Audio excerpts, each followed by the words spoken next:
commencer cette deuxième journée, nous avons l'honneur d'accueillir Philippe Mérieux. Philippe Mérieux, qui fut responsable pédagogique d'un collège expérimental de 1976 à 1986, qui a été par ailleurs rédacteur des cahiers pédagogiques, qui a été formateur et directeur à l'Institut des sciences et pratiques de l'éducation et de la formation à l'Université Lyon 2, qui a été aussi participé à la création des instituts universitaires de formation des maîtres, Conseil national des programmes également, et dans son parcours professionnel, où il a toujours continué à avoir des activités universitaires, il est aujourd'hui donc vice-président de la région Rhône-Alpes, délégué à la formation tout au long de la vie. Et M. Mérieux se propose d'aborder aujourd'hui la question donc, de la réussite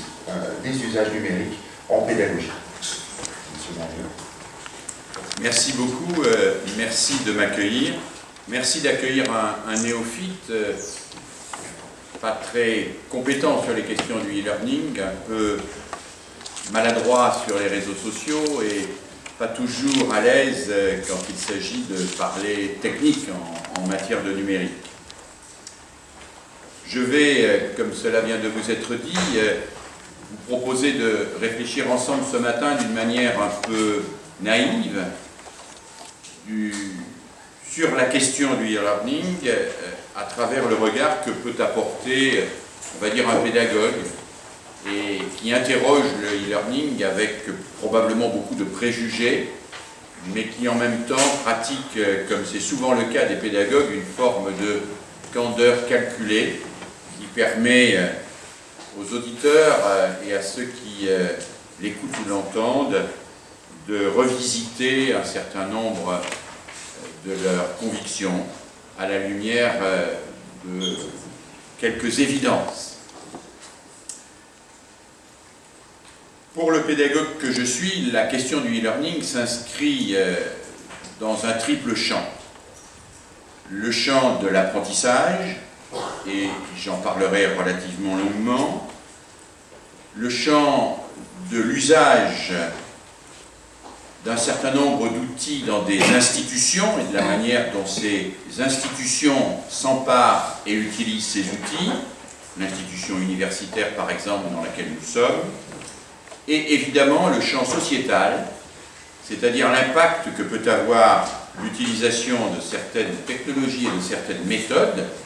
sur à la fois la construction des sujets et plus globalement le lien social que ces sujets élaborent dans leurs échanges. Au regard de ce qui se passe aujourd'hui, la première réaction du pédagogue est d'être un peu étonné d'une sorte d'euphorie qui peut exister dans le champ social autour des nouvelles technologies, qui ne sont plus tellement nouvelles bien évidemment, du e-learning en particulier, et du numérique en général. Un des exemples les plus caractéristiques de cette euphorie est le récent livre de Michel Serres, dont le succès éditorial est absolument considérable, et qui s'intitule, vous le connaissez tous, La Petite Poussette. Pour quelqu'un comme moi, ce livre est à la fois très intéressant dans la mesure où il développe, brièvement, ce n'est que la reprise d'une conférence effectuée à l'Académie française, mais il développe brièvement un certain nombre de principes d'utilisation des technologies du numérique et il montre à travers l'histoire comment ça peut être un fabuleux outil de libération. Mais ce livre est aussi le signe de ce que, avec beaucoup de prétention, je crois, et vous voudrez bien m'en excuser, on pourrait considérer comme une certaine naïveté, dans la mesure où il semble totalement oublier que les outils sont utilisés par des personnes, par des institutions, enrôlés par des systèmes marchands, et qu'ils ne se développent pas dans une espèce d'éther magique qui permettrait à l'ensemble des individus d'accéder grâce à eux à une sorte de démocratie planétaire où chacun pourrait, par la mutualisation spontanée des connaissances et des compétences, accéder à un univers de savoirs échangés et une véritable société de la connaissance. Il nous explique, vous le savez, Michel Serres, dans ce petit texte, qu'à travers la petite poussette est cet enfant qui tient son smartphone dans la main, que cette petite poussette tient, dit-il, sa tête dans sa main. Il nous explique que ceci est le prolongement d'une évolution technologique extrêmement longue, qui a commencé avec les premiers outils, le silex, qui s'est poursuivi très longtemps après avec l'imprimerie, et qui continue aujourd'hui avec le numérique, et qui consiste à externaliser en quelque sorte toute une série de fonctions qui sont des fonctions à la fois mécaniques et de communication, pour libérer notre pan cognitif de ces fonctions, nous autoriser à penser et nous mettre en quelque sorte en relation directe avec le monde et avec les autres. Michel Serres explique que la petite poussette, je le cite, tient son cerveau entre ses mains, ou en tout cas une partie de son cerveau entre ses mains, ce qui libère bien évidemment la partie créative de ce cerveau de toute une série de tâches répétitives et inutiles, et ce qui lui permet, à travers cette externalisation de ses fonctions, d'entrer en communication avec le monde et avec les autres. Cette analyse rapidement brossée par Michel Serres pose, me semble-t-il, un certain nombre de questions. Je ne reproche pas à Michel Serres de ne pas être marxiste, mais néanmoins, il faut peut-être revisiter aussi de temps en temps certains textes de notre culture, qui, même s'ils ne sont plus dans l'actualité politique, restent comme des outils d'analyse disponibles pour nous permettre de penser notre rapport aux choses. Marx analyse de manière précise ce qu'est un ouvrier et ce qu'est un prolétaire.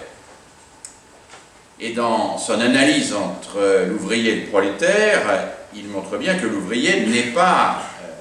de facto un prolétaire, mais qu'il devient prolétarisé. Et que la prolétarisation de l'ouvrier, c'est le moment où, d'une certaine façon, on transfère son rapport à la machine. Il n'est plus, lui, celui qui utilise la machine, il est celui dont le système utilise la force de travail pour faire fonctionner la machine. La prolétarisation de l'ouvrier, c'est le transfert de l'intelligence de l'ouvrier sur la machine. Ce n'est plus l'ouvrier qui utilise la machine, c'est la machine qui utilise l'ouvrier. La vraie question, me semble-t-il, des usages du numérique aujourd'hui serait donc, est-ce qu'ils sont une libération ou une prolétarisation des esprits? Est-ce que nous utilisons les machines ou est-ce que les machines nous utilisent? Est-ce que nous utilisons les outils ou est-ce que les outils nous utilisent? Quand on est comme moi un spectateur un peu à la fois distancié et impliqué de l'univers administratif et politique français, je vous prie d'excuser pour ceux et celles qui ne sont pas français cette référence à l'Hexagone, on peut parfois se demander si ce ne sont pas plutôt les tableaux Excel qui utilisent les fonctionnaires que les fonctionnaires qui utilisent les tableaux Excel. On peut parfois se demander si ce n'est pas l'assujettissement à l'outil qui fait émerger ce qu'on pourrait appeler, après Gilles Deleuze, une société de contrôle où les mots d'ordre de la société traditionnelle ont simplement été remplacés par les mots de passe de la société numérique. Le passage des mots d'ordre aux mots de passe n'est pas en soi une libération. Ça peut même être un assujettissement. Et la question qui se pose pour le pédagogue que je suis, c'est donc à quelles conditions l'usage du numérique, et dans le numérique du e-learning, peut-il être aussi un outil, une manière de s'émanciper? Est-on condamné à se prolétariser ou avons-nous la possibilité d'utiliser ces outils pour nous émanciper? le danger que je vois pointé aujourd'hui, je le dis d'une manière forcément caricaturale et simplement pour vous réveiller ce matin, c'est une sorte de collusion idéologique qui est en train de se construire autour d'un certain nombre de lieux communs. Collusion idéologique entre une vision, somme toute très libérale du monde, selon laquelle la somme des individus constitue le collectif et la somme des intérêts individuels constitue le bien commun. Cette vision libérale est une vision traditionnelle qui n'est pas nouvelle, date de la fable de Mandeville au XVIIe siècle, vous savez, qui affirmait que les vices privés font les vertus publiques et que dès lors que chacun poursuit son intérêt, le bien commun est spontanément atteint. Vision, au fond, encore assez largement d'actualité dans les lieux communs politiques de la modernité. Cette conception libérale du monde me semble aujourd'hui entrer en relation, en conjonction avec une conception extrêmement behavioriste du sujet, conception selon laquelle les êtres ne sont que la somme de leurs comportements et doivent faire l'objet de formations ciblées sur la construction de compétences visant à leur employabilité. Cette conception behavioriste du sujet, qui elle aussi n'est pas nouvelle, qui est assez ancienne, Watson c'est déjà il y a quelques années, c'est le moins qu'on puisse dire, cette conception behavioriste est perpétuellement déniée, au sens où tous les chercheurs la récusent au profit d'une conception qu'ils appellent en général constructiviste, des savoirs et des sujets, mais en réalité on s'aperçoit que dès qu'on observe les usages, cette conception behavioriste